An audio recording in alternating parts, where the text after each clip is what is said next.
दिसंबर को खुतबुल्लापुर असेंबली हल्के के स्वारा राम अम्बेडकर भवन में तेलंगाना स्टेट की Telangana working journalism federation union ने अपने तीसरे जिला कमेटी के क़याम का किया बाकायदा तौर पर ऐलान। तकरीब में मुअज़्ज़ज़ सहाफ़ी हजरात, यूनियन के अरकान और मुख्तलिफ मीडिया इदारों के नुमाइंदों की कसीर तादाद मौजूद थी। तफसीलात के मुताबिक तेलंगाना वर्किंग जर्नलिज्म फेडरेशन के सदर महमीदी सोमैया ने सीनियर कायदीन को जिला मेक्चल के ओहदे सौंपते हुए इन्हें ढेरों मुबारकबाद पेश की। सदर फेडरेशन ने नए ओहदेदारान को शालपोशी करते हुए गुलदस्ते पेश किए और इनकी खिदमत और मीडिया के शोबे में इनकी बेहतरीन किरदार को खूब ज्यादा सराहा। आइए जानते हैं इस मौके पर तेलंगाना वर्किंग जर्नलिज्म फेडरेशन के सदर महमीदी सोमैया ने मजीद क्या कुछ कहा।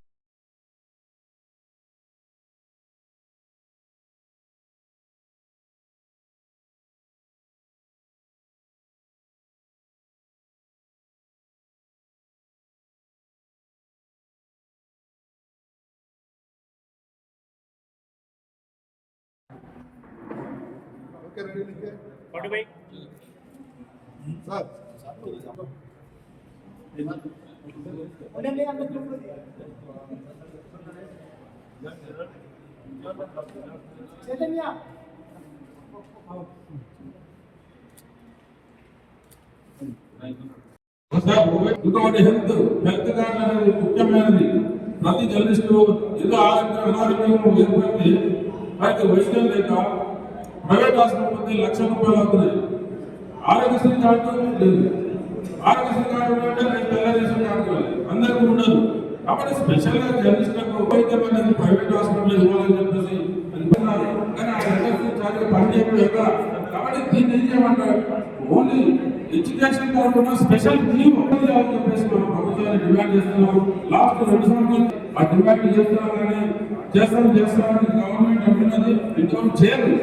అది కూడా ఆ డిమాండ్ పరిష్కరించాలని చెప్పేసి కోరుకున్నాం. ఇకపోతే ఉచిత మనం అనుకోవాల్సిన పరిస్థితి వచ్చింది. మనం జనం గురించి మనం రాస్తాం, జనం సమస్యలు మనం రాస్తాం, కానీ మనకైతే సమస్యలు ఏర్పడుతున్నాయంటే ఒకసారి ప్రభుత్వం ఆలోచించాలి. వాళ్ళ మేనేజ్మెంట్ జీతాలు ఇచ్చి మనల్ని ప్రోత్సహించే పరిస్థితి కనిపిస్తలేదు. ఏ మేనేజ్మెంట్ కూడా జీతాలు ఇచ్చే పరిస్థితి లేదు. అందుకే చాలా మంది చిన్న పత్రికలు పెట్టుకొని ఎక్కడికక్కడ చిన్న ఛానళ్ళు, యూట్యూబ్ ఛానల్లో ఏదో ఒకటి నడుపుతున్నారు. ఒక జర్నలిస్టు 20 ఏళ్ళు 30 ఏళ్ళు పనిచేసి ఒక పత్రికల్లో ఒక ఛానల్లో పనిచేసి జీతాలు కాకపోతే మన సొంత మీడియాను పెట్టుకొని నడుపుతున్న పరిస్థితి. అలాంటి వారికి కూడా అప్లికేషన్ కార్డు ఇచ్చి ప్రభుత్వం ఆదుకోవాలి, వారికి ఇళ్ల స్థలం ఇవ్వాలి, హెల్త్ కార్డు ఇవ్వాలని చెప్పేసి మనం ఖచ్చితంగా డిమాండ్ పెట్టి రాష్ట్ర వ్యాప్తంగా దీన్ని ఉద్యమంగా తీసుకురాబోతున్నాం. కాబట్టి మీరందరూ కూడా అలర్ట్ ఉండాలి. అందరూ మీటింగ్ ఈ సమస్యలను పోరాటంలో మీరందరూ రాష్ట్రం ఉండాలని చెప్పేసి కోరుకుంటూ ముగిస్తున్నాం.